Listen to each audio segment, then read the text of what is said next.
Take your hands out your pockets and turn on your love light, because we're here in beautiful Ventura, California for the Skulls and Roses Music Festival.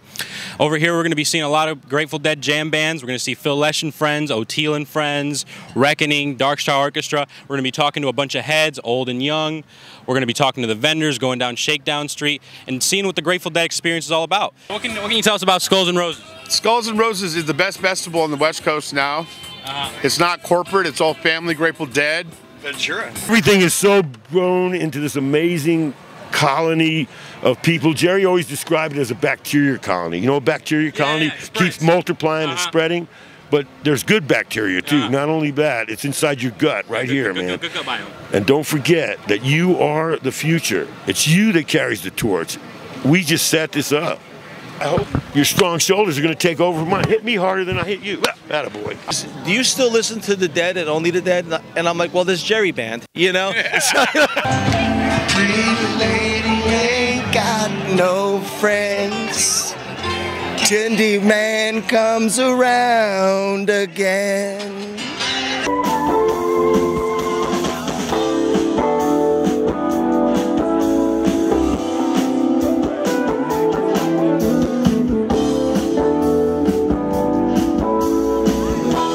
Maybe not here in Ventura, but I always figured that there would be some kind of incarnation going on down the road, you know, like there would always be some semblance of what the Dead started as, continuing on into the future, so. After Fare Thee Well, I thought that being a Deadhead would sort of slowly fade. No, sir. Because everything does. I was wrong. Think about something like Mozart or Beethoven. Yeah. You know, people still do perform their pieces all the time, and that music is hundreds and hundreds of years old now. You know, I think it's gonna take its place in history much like that. And what I realized is that Deadheads were not in love with the Grateful Dead, that is the band. They were in love with the music, and it was a matter of taste who played the music. Like, I don't even care who the bands are, honestly. I don't care who the guitarist was for Fare Thee Well. I just care that we come together and we sing to each other, not fade away, and, you know, Fare Thee Well, I love you more than words to tell, whatever. We come together and celebrate our music and our tribe and our family. And so I don't care who the bands are. I just want to be with everybody.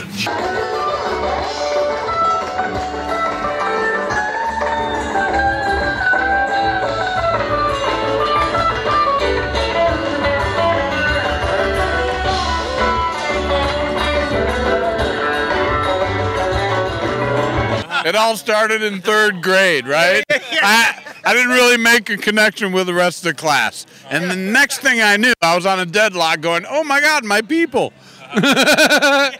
Now, well, that's the younger generation calls it Shakedown Street. To us, it was the lot, like the parking lot, the lot. And like you could live on the lot. You know what I mean? As long as you could get there, you could function in the lot. You could do an entire tour and not go in the show and catch every show and know every fucking lick that went down that summer without going inside the actual event, because every bus, every VW, in front of a school bus, there'd be 200 kids just fucking going nuts. That was important to everybody. So the year Sting opened for the Dead in Vegas, whatever year that was, I lost my dog. 2 or 3, I lost my dog somewhere before we got to Vegas, and I kept on running into friends, and they're like, oh yeah, like we saw her with so-and-so. So I knew my dog was like on the lot somewhere, like eating burritos and pizza, you know? And then like we all went to Lake Mead afterwards, and I saw a friend of mine, and I told him, I still can't, my dog's name was Darkstar. I'm like, I still can't find Darkstar. And they're like, oh, she's with so-and-so. And I went over to where my friends was camping, and there's my dog, like, you know, eating fucking grilled cheeses and, you know, or whatever. George was Everything. Yeah. He was there in the house when they decided to come up with the very first acid test. You know, he was there when they fucking decided to take a bus around the country. Like, George is, and he's awesome. He's a kind-hearted, awesome human being. You know, and when the Dead went to Egypt, they brought the pranksters, and it was windy, and George was wearing like a Grateful Dead flag, and he looked up, and the pyramids had a flagpole, and he's like, and he climbed what they call the Great Pyramid, the really big one. He climbed it with Ken Kesey, and he put the Grateful Dead flag on top of the pyramids. Wow. Excuse me. Smoking so much dope, I'm loading up with. You could probably smoke my boogers and get high. in the last couple of years that I've been thinking about being in character. But it's a thing. In fact, it's a much more prevalent thing than people realize. Most people are walking around their lives in character that's not themselves, and they don't even know it. You know, because life in society dictates that they be a certain person, a certain kind of person, and so they find that character and they live in it. That's what people do.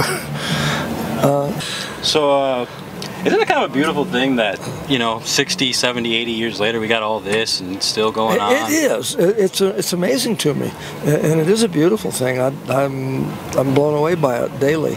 All of a sudden I saw, holy shit, it's happening all over again, and more so, much more so, and it looks like it has a way better chance this time too, because I'm seeing all kinds of people who are in charge of their life. The hippie kids that descended on San Francisco in 1967 literally descended like a horde of locusts, and they were going to eat everything and then die of starvation. It was unsustainable, and it was obviously unsustainable, but this time is different. This time it's people who are prepared, who have families and jobs and even their own businesses and hire people, party insanely on the weekend, and I'm grateful for it, because otherwise what's the point?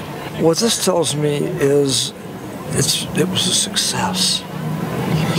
It was a success because this is the proof of it. Talking about hey now, I go on there, talking more, you know, I'm not there, talking more, you know, the old man, he was down by the docks of the city, and he was blind and dirty, and you know, it was kind of a bummer. I got no idea what he's saying. No, man, true story, true story. I didn't know. True story. Hi, my name's Jason Scherner. I'm the curator for the Dusty Strings exhibit here at the Skull and Roses Festival 2022 in Ventura, California. And what this exhibit is, it's an exhibit of 10 stage-played Grateful Dead instruments spanning from 1970 to 1995.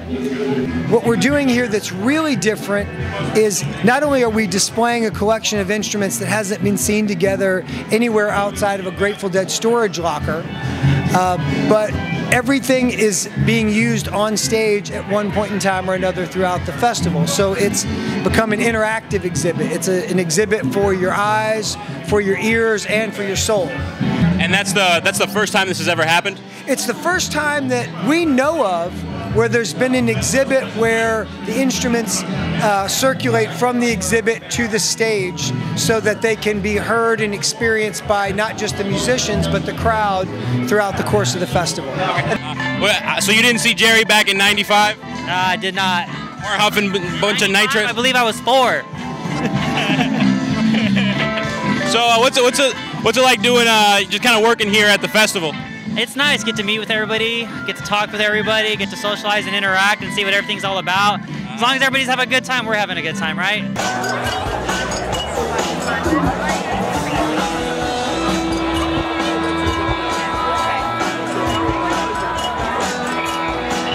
My nipples look like peanuts. Good to know. We're here with the best coconut water on the planet. This is the coconut water Jesus used to drink. Yeah, every once in a while he picked them off the tree himself. Yeah. Yeah, all sustainably harvested, and you know, he made sure all his disciples drank everything that was worthy. This episode is brought to you by Cocoa Bears Coconuts. Fucking delicious. Way back in the day, they thing called Love-In. Love-In. A Love-In. Yeah. A Love-In. And this is it. This is it. It's been going on the whole time. For the last half a century, it's just been one extended Love-In. We go home and go about our lives, and we come back, and it's the same thing. And it's been going on the whole time. And where do you think this will be in about 50 years from now? The same thing. Yeah, it's changed a lot. It's changed for me, you know, when you buy a bag of pistachio nuts, and the ones that are really hard to get open, I don't fuck with those anymore. That's like And what would you say your favorite or most interesting instrument here is? The Alligator Guitar is extremely iconic, to say the least, and represents the point in time when Garcia really started to embrace the idea of customizing an instrument and really making it work for his needs instead of just finding the best tool he could and working with it. He started to modify tools and create his own tools that were even more specialized for his purposes. It was actually from a friend of mine. He wanted to know why Bobby's guitar over here was named No Fun. Do you know the story behind that by chance? Yeah, it's pretty simple. See the sticker here? It says no fun. There you go. There you go, Greg B. We got the answers for you. Me and my friend Quincy were up in the stands in Chicago, and we were looking for his wallet because he had lost it. And we did the whole tour together from Vermont over, you know, Highgate with Dylan and the whole thing, right? And got to Chicago, and we're looking for it, and all of a sudden he stops me and he gives me a big hug, and he goes, "You know what, man, we got to really just listen to the music now." And I was like, "You're absolutely right." So we just made our attention towards that, and of course the music took us, you know, to our perfect place. But the end of the story ended up well, because 2 weeks later in California, Quincy got his wallet with the money and everything in it, and we're just like, you know, typical Dead show. Yeah, it's great. Right on.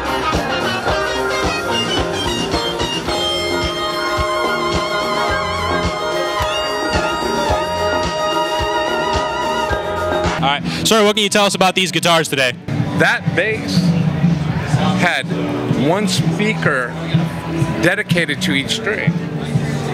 So every time Phil played a chord, it was the purest tone you could hear. There wasn't distortion of that chord. Not just one speaker. You're talking about columns of speakers, right? You're talking about... This was Wall of Sound era? Yeah, well, this was Wall of Sound. This was... And what do you have to say, sir? Jared Trantham, Lost Sailor. Okay, and what can you tell us about it? Man, I had a great time this weekend. The community's awesome. I'm one of the sponsors for the music festival. I made the keychains and hair barrettes with Drew Brophy's official merchandise, or logos from the poster art. I see that now that I'm actually looking at it. This is all handmade. Yeah, it's all handmade, yeah. I have a lot of... it's actually really impressive. Now that I'm really like looking at it, this is really impressive. Yeah. I have a couple of helpers in my studio, Andrew and Biddy. They're amazing humans. Both our first show in 1970. Okay. Half a country apart from each mine other. was in St. Louis at the Fox Theater. Mine was at Winterland Auditorium the night that Janis Joplin died. Oh, wow. And it also included New Riders, Jefferson Airplane, and Quicksilver Messenger Service. Okay. Quite a show. What keeps you coming back? Well, I think the music is timeless. I think the music is what does it. And then there's an ever-changing scene of people, but I think they're all drawn to the music. But also there's someone yesterday who referred to us as a tribe. Yeah. And there is a feeling, a tribal feeling, like, oh yeah, you know, we're united by the music and the kind of the hippie culture and, you know, the community thing. We're camping out here, and it's an instant community out in the campground. So. And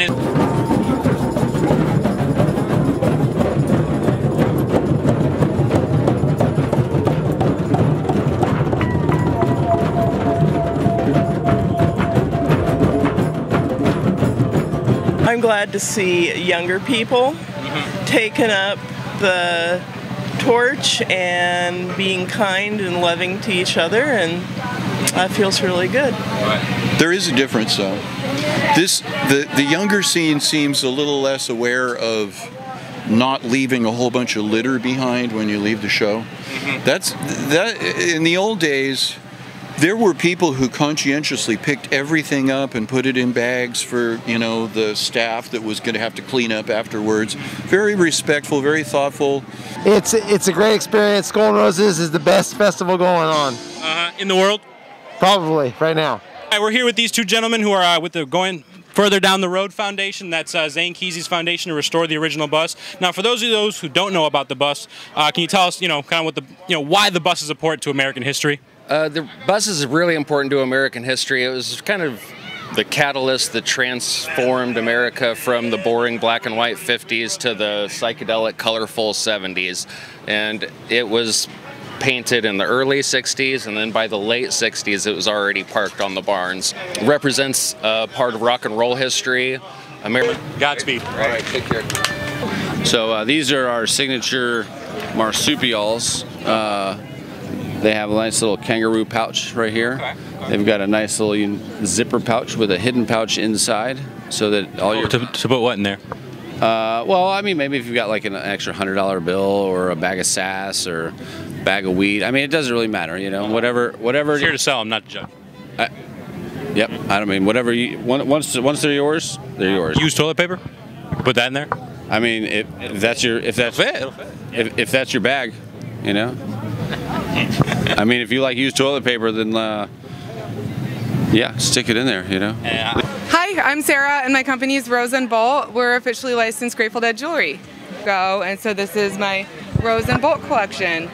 So I partner with the band and pay royalty on the sales, and got these great Still Your Face pendants here with the Flower of Life on the back. So I was at Rothbury the first year, and we were at Primus, and we're getting ready to go to Sound Tribe, so we're leaving the stage, and we're walking through the crowd, and there's this guy, he's under a spotlight, it's dark, it's like 20,000 people around, and this guy just butt-ass naked, and he's standing under the spotlight. I mean, you see a lot of naked people, right? All right. So we go to the bathroom, come back, get out of the bathroom, and my buddy's like, get over here. So I come down there, and he just points. And so there's this guy, he's still naked, but he's on his back, he has a girl riding him. Both of them are naked, in the middle of 20,000 people, under a spotlight. And I'm just watching people walk, and they're like sitting, some guy goes by, slaps her on the ass. I've never seen anybody just openly having sex in front of 20,000 people. Was that the headliner? Should have been. My name is Cosmic Charlie. I'm enjoying myself here dancing and shaking my bones.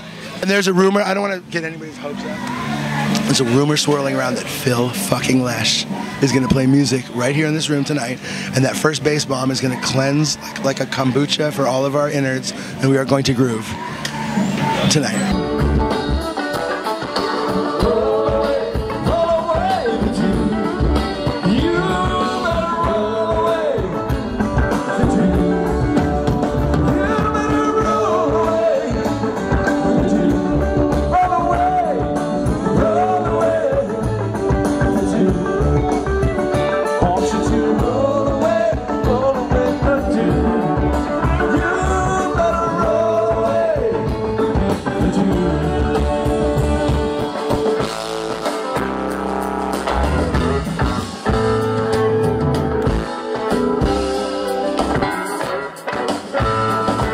We're here with Sage McComas. And Sage is going to be playing later with his band Sponge. Is that with a U and an N? S-P-U-N-J. Ah, I see. I vibed it. All right, and tell me about your band, sir.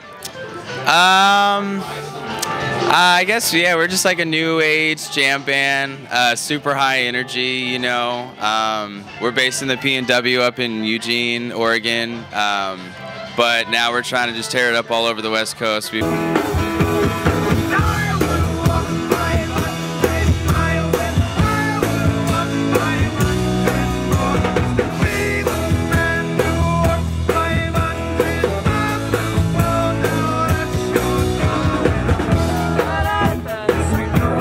One of the only posters for the event right here. There's like 3 lot posters out here, and this is what I made it 4 days ago in the parking lot, and I printed off 3 days ago locally, and I've just been out here selling them.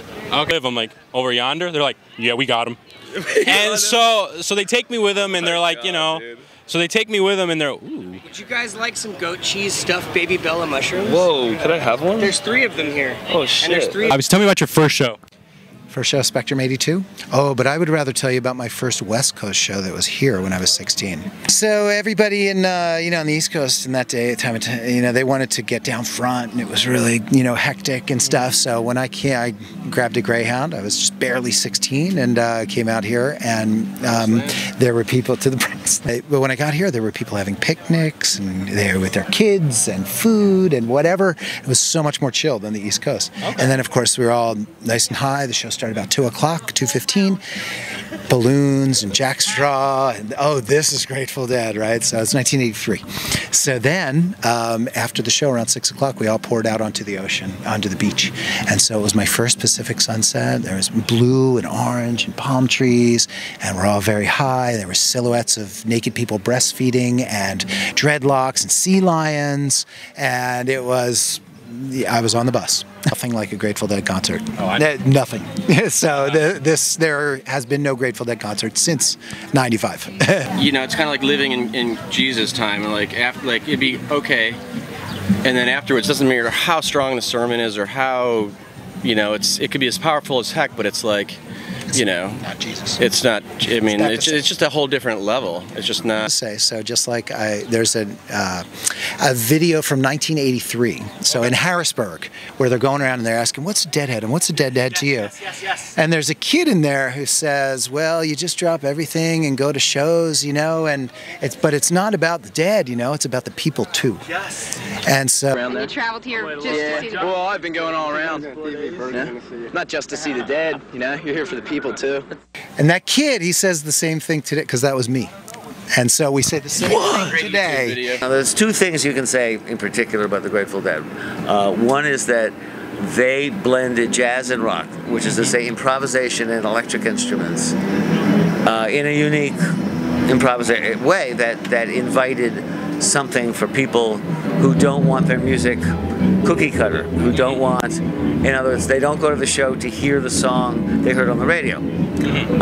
And almost more by the audience than them, they created a community. They started a community, which is what we're celebrating here. Jerry Garcia said, famously, Deadheads are like people who like licorice. Not everybody likes licorice, but the people who like licorice really like licorice. And the fact is, up through the Beats, who were Jerry's hero, Kerouac, and Jerry in particular is really acutely aware of being part of a tradition. When he was 16, he picked up on the road. He had a teacher who was a beat at art school. He picked up on the road, and it really mattered to him. And it has ever since. But all those people that were making rock and roll had read Kerouac. They're inextricably linked. We recognized a phenomenon that was happening. It had been happening for some time, but it really bloomed in the 60s. He likened it to a wave. We're like surfers, and we saw the wave, and we caught the wave, and were able to get the ride. Psychic energy, social energy, same thing. The 60s was a huge set, and I think that now is the building of another huge set of energy. Right now. Right now. Building, and it takes years. It takes years to build. It's not today, but today is a wave. It's all piling up. Today is a wave and a set of sets of sets. But this is, we're building a giant set of this energy. There we are, doing it, and all kinds of stuff, good, bad, weird, crazy. It all happens. I can't wait to. We had Nixon in the 70s, and you know, all the weird shit, the riots of the 60s, and all the good stuff, LSD rampant in the streets. Who knows what we're going to have this time, but it's going to be exciting. I think it is, and we'll be there to cover it. And because we have, like I say, responsible, capable people, at least at the helm of some of the boats, I think we have a chance of a higher level of accomplishment than we had in the 60s. Wow. Something people don't realize, the very last thing that happened in the 60s, even after Altamont was December of '69, and after that I went to Hawaii And the last week of Hawaii was the biggest surf of the 20th century. Wow. The last week of December 1969, the last days of the 60s were the biggest to surf of, just like exclamation point, right. Bam! And that wave it wiped out 100 houses on the north shore of Oahu. Literally, literally, a destructive surf. It was huge. And that's how you knew it was over? No, not at the time. Not at the time. I just was there and marveling at the big surf. But only much later did I realize that it was significant. Not like decades later, I realized the significance of what that was. Well, Frankie needed money. Judas quickly pulled out a roll of tins. Get that bozo nose away from me. He laid him on a plotted plane, saying, "Take your pick, Frankie boy, because my loss will be your gain." So I'm gonna start my picking right now. You just tell me where you'll be. And Judas Priest looked at Frankie Lee and he pointed on down the road and said, "Eternity." "Eternity," said Frankie Lee with a voice as cold as ice. "Yes, eternity," said Judas Priest, "although you may call it paradise. I don't call it anything," said Frankie Lee with a grin. "All right," said Judas Priest, "I'll see you after a while then." Frankie Lee sat right down and put his fingers to his chin, but with the cold, steely blue eyes of Judas Priest upon him, his head began to spin. I said, "Would you please not stare at me like that?